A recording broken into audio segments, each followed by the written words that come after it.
오늘 첫 번째는 주 안에서 항상 기뻐하라. 이번 이 9주간의 이 모임과 이 예배의 포맷을 저는 코이노니아라고 설명을 했습니다. 그러면서 이번 전체 9주간의 주제를 rejoice, 기뻐하라, 크게 기뻐하라 라는 거거든요. 영어로는 기뻐하라, 항상 기뻐하라, 주 안에서 항상 기뻐하라, 이거로서 시작하고 싶습니다. 빌립보서 4장 4절에 보면 주 안에서 항상 기뻐하라, 내가 다시 말하노니 기뻐하라. 하나님과 동행하는 삶은 늘 기쁠 수 있는 삶입니다. 늘 하나님 안에서 기쁨을 누릴 수 있는 삶입니다. 이것이 환경과는 무관하다고 생각을 해요. 내 환경이 아름다울 수 있습니다. 지금 저희가 일부러 저렇게 아름다운 바닷가 배경으로 예배를 드리고 있지만 저부터 마음이 힐링이 되네요. 저렇게 보면서 하니까. 그런데 우리가 환경이 당연히 기쁠 수 있고 환경이 나에게 그 행복감을 줄 수 있으면 훨씬 더 쉬울 수는 있을 거예요. 그러나 그렇지 않을지라도 기쁨을 누리는 사람이 진정한 믿음이 있는 사람인 것 같습니다. 우리가 하나님 안에서 약속의 말씀을 붙들고 믿는 사람이라는 것이 기쁨을 누릴 수 있는 사람이고, 그 기쁨을 누릴 수 있는 사람은 혼자서 할 수 있으면 얼마나 좋고 대단하겠습니까? 신앙생활은 혼자서 할 수 있는 부분이 아닌 거예요.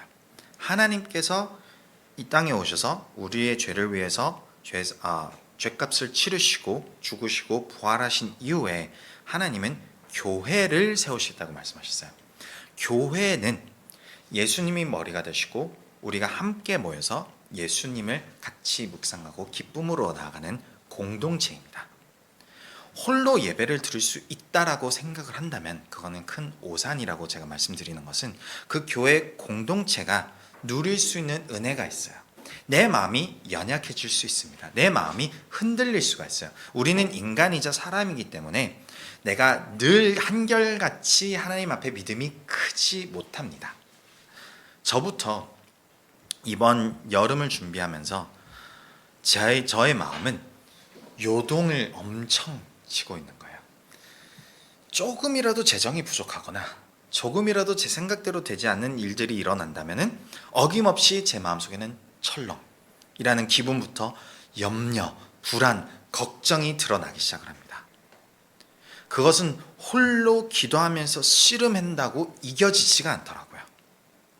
물론 말씀의 그 약속을 붙들고 제가 마음속에 새기면서 주님 믿습니다 라고 하더라도 제 마음의 기분이 기쁨으로 변화되기는 쉽지 않았습니다. 그렇다면 언제 기쁨으로 변화되는가? 여기 계신 우리 교인분들 한 분 한 분 만나면서 이렇게 나눔을 할 때가 있잖아요. 그러면 우리의 삶도 나누고 또 성도님들의 삶을 나눠주실 때 그 어려운 환경 속에서도 하나님을 믿고 이렇게 살아가고 있습니다라는 그 이야기를 해주실 때 제 마음속에서 또다시 기쁨이 솟아넘치더라고요. 이게 핵심입니다. 코이노니아가 바로 그런 단어에 속하는 것이죠. 성도 간의 교제라는 것은 우리가 이렇게 모여서 맛있는 것도 먹고 재밌는 것도 하고 여러 차원에서는 사회적인 사교 모임과 크게 다를 바 없을 것처럼 보이는데 그 속의 중심이 완전히 달라요. 예수님의 중심으로 우리가 하나님을 신뢰하고 믿음으로 나아가는 그 교제 속에서는 일상 대화도 내가 이런 어려움이 있었는데 믿음과 기도 가운데서 하나님을 의지하고 넘어왔더니 하나님이 이렇게 은혜롭게 나를 도와주시고 인도해 주셨습니다 라는 그 간증과 그 이야기가 서로 나누어지잖아요. 신기하게도 내 마음도, 아직 내 환경이 변화된 것은 아니지만 내 마음도 다시 회복이 되고 다시 그 믿음이 솟아넘치는 경험이 일어난다는 것이죠. 그게 교회가 가지고 있는 힘입니다. 그게 교회 공동체에서 우리가 누릴 수 있는 기쁨인 것이죠. 그래서 저희가 rejoice라고 이번 9주간을 잡았던 것도, 그리고 이렇게 나눔을 하고 싶은 것도, 교회 공동체에 모여서 가져야 될 나눔은 이러한 어려움이 있지만 하나님이 이렇게 지금 역사하고 계십니다, 아니면은 내가 어떻게 해야 될지 모르겠습니다 라는 고백이 있을 때에 주변 교회 공동체가 함께 나눠주는 거죠. 많이 힘드시겠습니다. 우리 같이 기도하고 이겨낼 수 있도록 우리가 믿음으로 조금 더 나아가 봅시다 라는 위로, 격려, 함께 붙잡고 걸어가는 그 힘이 공동체 속에 계속해서 넘쳐나고 내가 그걸 느끼고 있을 때에 나는 기쁨으로 그리스도인으로서 매일을 살아갈 수 있습니다. 그래서 사도행전 2장 42절에 보면 초대교회의 모습이 이렇게 나옵니다. 그들이 사도의 가르침을 받아 서로 교제하고 떡을 떼며 오로지 기도하기를 힘쓰니라. 교제, 여기에서 나오는 42절 말씀이 바로 코이노니아, 교제입니다. 헬라어로 친교, 모임, 목적을 가진 모임인데 목적이 무엇입니까? 가르침을 받고 떡을 떼고 기도하기를. 그러니까 일상에서 우리가 식사하고 함께 교제를 나누는 것에서 더하는 것이 우리의 인생의 모든 온갖 고민과 염려, 걱정, 심지어 감사, 찬송마저도 가지고 와서 예배와 기도로 하나님 앞에 올려드리고 서로에 대해서 우리가 함께 기도를 해주고 그것이 하나님의 말씀의 기반이 되어서 베이스로서 우리가 튼튼히 성장해 나가는 것, 이것이 코이노니아인 것이죠. 그래서 44절부터 47절을 보면은 믿는 사람이 다 함께 있어 모든 물건을 서로 통용하고 또 재산과 소유를 팔아 각 사람의 필요를 따라 나눠주며 날마다 마음을 같이하여 성전에 모기를 힘쓰고 집에서 떡을 떼며 기쁨과 순전한 마음으로 음식을 먹고 하나님을 찬미하며 또 온 백성에게 칭송을 받으니 주께서 구원받는 사람을 날마다 더하게 하시니라. 공동체 안에서 그 회복과 은혜를 누리는 크리스천이라면 그것이 자연스럽게 우리 주변에도 흘러넘친다라는 것입니다. 초대교회가 가지고 있었던 힘은 바로 그것이었어요. 내가 세상에서 힘듭니다. 어렵습니다. 초대교회는 더더욱 어려웠다라고 우리가 볼 수 있는 것은 로마 황제, 네로 황제 속의 핍박, 그리고 많은 크리스천들이, 초대 크리스천들이 경제적 어려움, 그리고 또 노예 신분인 사람들이 꽤 많았던 거예요. 사회적 약자들이 많은 교회가 얼마나 기도 제목이 많았겠습니까? 그리고 그 나라의 법적으로 크리스천들을 핍박하고 있었기 때문에 내가 대놓고 크리스천이라고 표현하는 것이 매우 어려웠던 곳이었던 것이죠. 그럼에도 불구하고 초대교회의 모습은 그 공동체 안에서 위로와 은혜와 격려와 힘을 받으면서 나아가서 내가 다른 사람들에게, 내 주변 사람들에게도 그 넘치는 은혜와 사랑으로 베풀 줄 알았다는 거예요. 그럼 여기서 제가 붙들고 싶은 것은 무엇이냐? 교회에서는 반드시 그 그리스도의 사랑이 체험이 필요하다는 것이죠. 우리가 그 사랑이 채워지지 않고 줄 수 있는 방법은 없습니다. 그러면 고갈되고 소위 말해서 번아웃이 일어난다고 표현할 수가 있겠어요. 그런데 내가 사랑으로 체험을 받잖아요. 저절로 그 사랑이 넘치기 마련입니다. 그렇다면 교회 공동체로서 우리는 무엇을 해야 되는가? 우리가 그 사랑을 많이 받을 수 있도록 모이기에 힘쓰고 말씀에 묵상하고 기도하고 서로를 위해서 우리가 많은 그리스도의 사랑을 베풀려고 하는 것입니다. 그래서 우리가 사도 바울의 이 빌립보서 4장 4절에 도달을 하는데, 사도 바울이 항상 기뻐하라, 주 안에서 항상 기뻐하라고 고백하고 말씀을 전하는 것은 결코 사도 바울의 인생과 삶이 꽃길처럼 나아가는 삶이 아니었다는 것을 이 맥스케이도 목사님이 말씀해 주십니다. 우리 35쪽에 혹시 펼쳐서 같이 따라하고 싶으신 분들은 한번 봐주시기 바랍니다. 35쪽에 보면은 바울은 60살쯤 되었다.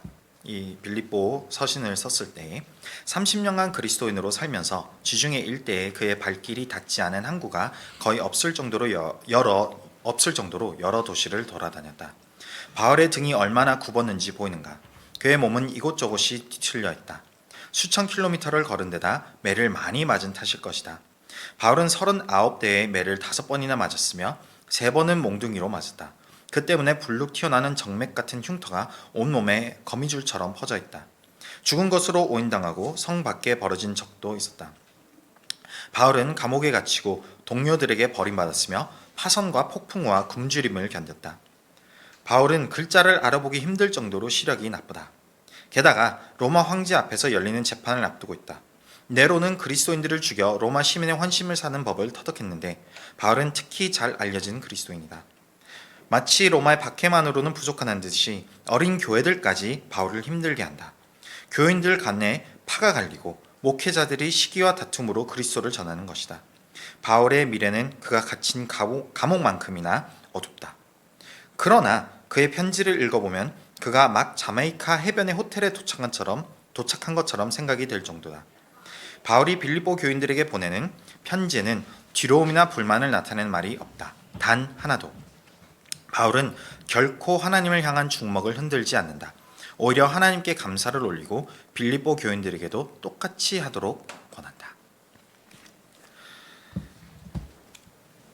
사도 바울이 어떠한 상황 속에서도 기쁨을 누릴 수 있는 것은 사도 바울의 중심은 하나님이 함께 하심으로 나는 기쁨으로 나갈 수 있습니다인 것이죠. 감옥에서도 찬송을 부릅니다. 교회에서도 예배를 드립니다. 걸어가는 길에서도 하나님을 찬양하고 가장 낮고 가장 힘겨운 곳에서도 하나님 앞에 찬양을 드릴 줄 아는 사도 바울. 그 사도 바울이 빌립보에게 4장 4절을 쓰는 데 있어서 전제가 있습니다. 왜 이렇게 표현하는지를 4장 2에서 3절을 보면은 그 교회 안에서도 다툼, 논쟁이 있었던 거예요. 내가 유오디아를 권하고 순두개를 권하노니 주 안에서 같은 마음을 품어라. 이 두 여성도님들이 어떠한 문제에 있었는지 서로 다툼이 있었던 거예요. 교회 안에서. 아까 우리가 맥스 루키드 목사님 책에 봤던 것처럼 어리고 아직 성장하고 있는 교회들 안에서도 본인의 마음에 아직 하나님의 중심이 아닌 아직 내 욕심과 내 중심적으로 살아가는 성도들 간에 다툼이 있었던 겁니다. 그런데 교회 안에서 예수 그리스도의 사랑을 느끼고 누리고 나아가는 공간에 그 다툼이 있으면 안 되겠죠. 그래서 3절에 보면 또 참으로 나의 멍에를 같이 한 너희들에게 빌립보 교회에게 구하노니 복음에 나와 함께 힘쓰던 저 여인들을 돕고 또한 글레멘드와 그 외에 나의 동역자들을 도우라. 그 이름들이 생명책에 있느니라. 그 마음에 힘들고 마음에 상처가 있거나 어쨌든 오해받은 그 심정 속에서 서로 다툼이 있었을 터인데 성경은 어떤 문제에 있는지 기록하지는 않습니다. 그러나 중요한 것은 무엇입니까? 여기서 이야기하는 것은 그럼으로써 교회 공동체에서 위하여 주고 풀어주고 함께 붙들어 주라 이것입니다. 그 공동체의 힘 안에서 4장 4절 말씀 그러므로 너희들은 주 안에서 항상 기뻐하라는 것이죠. 우리의 신앙은 혼자서 살아가기는 매우 벅찬 세상입니다. 물론 그럴 수 있는 사람들도 있을 것입니다. 믿음의 중심이 워낙 강하고 워낙 뛰어난 사람들. 사도 바울처럼 언제든 내가 뛰어넘고 나아갈 수 있는 사람들. 이 믿음의 중심을 가질 수 있는 사람들은 하나님의 주권을 인정하는 사람입니다. 주권이라 하면 모든 것을 통치하시고 모든 것을 다스리시는 것이 바로 주권이라는 것이죠. 여기 39쪽에 보면은 맥스피도 목사님이 이렇게 표현하십니다. 후반에 보면은 예측 불가능한 상황은 스트레스를 유발한다. 여기에 이 표현이 왜 나와 있냐면은 세계 2차 대전에 극심한 스트레스와 삶의 두려움과 불안감을 느끼는 그 그룹의 사람들을 조사를 해보니 조종사, 에어플레인 파일럿들은 오히려 죽을 수 있는 확률이 높음에도 불안하지 않았다라고 합니다. 그런데 땅에서 일반 병사들은 언제 어떻게 죽을 줄 모르기 때문에 더 불안감에 시달렸다는 것이죠. 즉, 내 인생을 내가 통제할 수 있다고 느낀다면은 나는 불안하지 않고 내 인생을 통제할 수 없다라고 느낀다면은 불안하다 이것입니다. 그래서 계속 읽어드리면은 예측 불가능한 상황은 스트레스를 유발한다. 내 힘으로 통제할 수 있는 여지가 줄어들수록 불안은 증가한다. 그러니 어찌할 것인가? 모든 것을 통제할 것인가? 낙하산 없이는 비행기를 타지 말고 식당에 갈 때는 늘 깨끗한 그릇을 가지고 다니라. 집 밖에 나갈 때는 반드시 방독면을 착용하라. 상처받을 수 있으니 사랑 따위는 꿈도 꾸지 말라. 모든 위험 요소를 통제함으로써 불안에 맞서라. 그렇게 할 수 있다면 말이다. 그러나 확신은 잔인한 사기꾼이다. 수백만 달러의 부를 축적한 사람도 경제 위기로 인해 하루아침에 빈털터리가 될 수 있고 견과류와 채소만 섭취하는 건강염려증 환자도 암에 걸릴 수 있다. 스트레스를 유발하는 모든 인간관계에서 벗어나 혼자 지내는 사람도 불면증에 걸릴 수 있다. 우리는 확실한 무언가를 원하지만 유일하게 확실한 것은 그 무엇에도 확실하지 않다는 사실이다. 그러므로서 이 저자가 말씀해 주시는 건 무엇이냐면은, 그리스도인으로서 그 불안감을 극복할 수 있는 방법은 이 모든 상황을 통제하시는 분이 계시다라는 것입니다. 성경도 우리에게 그렇게 알려주고 계시지 않나요? 욥기 12장 10절에 보면 모든 생물의 생명과 모든 사람의 육신의 목숨이 다 그의 손에 있느니라. 우리가 믿든 믿지 않든 이 세상 모든 것은 하나님의 손에, 하나님의 주권에, 하나님의 주권에 들어가 있습니다. 모든 것은 하나님의 뜻대로 인도해 나아간다라고 기록이 되어 있어요. 그럼으로써 우리가 그 하나님의 인도하심 속에 내가 있고, 하나님의 나를 사랑하시고 내 삶 가운데 하나님의 뜻을 이루시겠다는 그 신앙의 중심에 서 있는 자들에게는 그 불안을 극복할 수가 있고 그 염려를 뛰어넘을 수가 있게 되는 것이겠죠.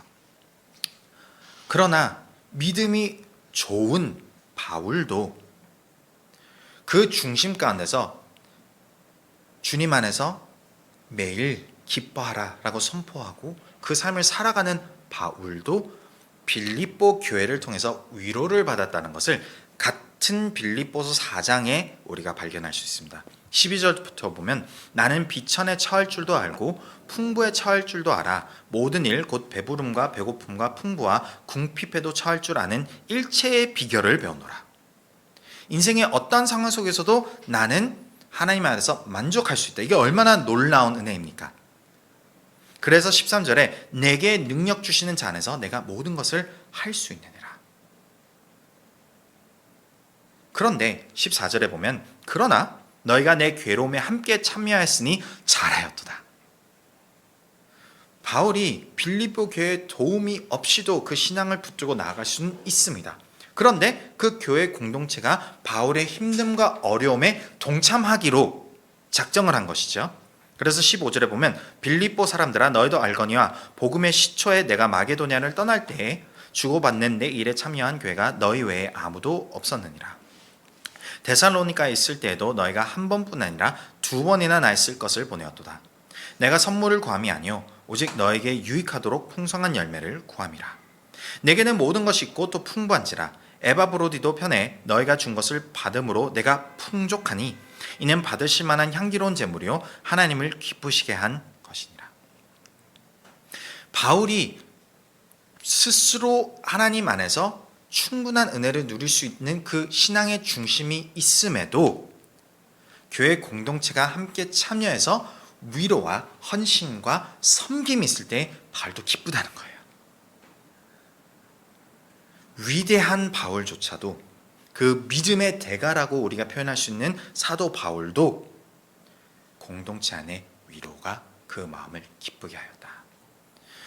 교회 공동체에 늘 rejoice 함께 하면서 그 안에서 우리가 나의 힘듦과 어려움을 함께 나누고 더 나아가서 내가 도움의 손길이 되어 줄 때에 18절에 보면은 향기로운 제물이요 하나님을 기쁘시게 한 것이라는 것이죠. 교회에서는 받는 것도 너무 좋습니다. 그러나 우리가 언제 은혜를 누릴 수 있는 줄 아십니까? 내가 나누어 줄 때입니다. 내가 다른 누군가를 위해서 위로해주고 눈물을 닦아주고 섬겨주는 그 순간부터 나는 더 행복과 기쁨을 누릴 수가 있는 거예요. 이게 하나님이 세우신 이 세상의 법칙입니다. 예수님께서 이 땅에 오셔서 십자가를 짊어지시고 돌아가시고 부활하신 그 순간부터 가장 천국의 위대한 자는 가장 낮음으로써 섬기는 자, 하나님 앞에서 가장 기쁨을 누릴 수 있는 자는 가장 헌신하고 돕는 자인 것입니다. 그래서 19절에 보면 나의 하나님이 그리스도 예수 안에서 영광 가운데 그 풍성한 대로 너희 모든 쓸 것을 채우시리라. 너희들이 도운 것 하나님이 결코 잊어버리지 않으신다는 거예요. 너희들이 그 위로해 준 것, 그 손길, 그 섬김 잊어버리지 않는다 이것입니다. 다 알고 계시고 다 붙들고 계시고 그것으로 인해서 또 때에 따라 필요에 따라 더 풍성한 필요를 더 많이 채워주실 것이다. 주님 안에서 우리가 기쁨을 누릴 수 있는 방법은 무엇입니까? 첫 번째는 주님의 주권을 인정하는 신앙입니다. 내 눈앞에 내가 이해가 되지 않을지라도 아직 이 모든 상황들이 왜 이렇게 이루어지지? 내가 아직 전체의 그림을 보지는 못할지라도 나의 인생을, 이 세상을 주관하시는 하나님이 계시고 그 하나님이 마침내 선을 이루실 것을 믿고 신뢰하는 그 믿음이 매일같이 주님 안에서 기쁨을 누릴 수 있는 삶입니다. 그러나 그것이 지속되는 힘은 바로 교회 공동체인 것이죠. 교회 공동체 안에서 때로는 우리 마음이 왔다 갔다 할 수 있습니다. 때로는 일주일 내내 내 마음이 심한 낙심과 아픔과 그 슬픔 가운데 내려갔을 수도 있습니다. 그런데 그 가운데에 그것을 나누고 도움을 받고 도움을 줄 때에 그 공동체가 주님의 사랑으로 세워질 때에 다시 우리는 그 기쁨이 회복이 되고 다시 그 믿음 안에서 함께 나아갈 수 있는 것이죠. 그래서 우리는 이 9주 동안 이 책을 기반으로 항상 기뻐할 줄 아는 그 하나님의 방법을 배워나갈 것입니다. 이것은 우리가 그냥 우리 스스로 바로 내추럴하게 다가오는 것이 아니에요. 배우고 경험하고 헌신하고 또 헌신을 받는 그 시간들이 필요합니다. 그래서 그것을 우리가 함께 배우고 성장을 하면서 우리 공동체가 더 기쁨으로 넘치는 공동체가 되기를 소원합니다.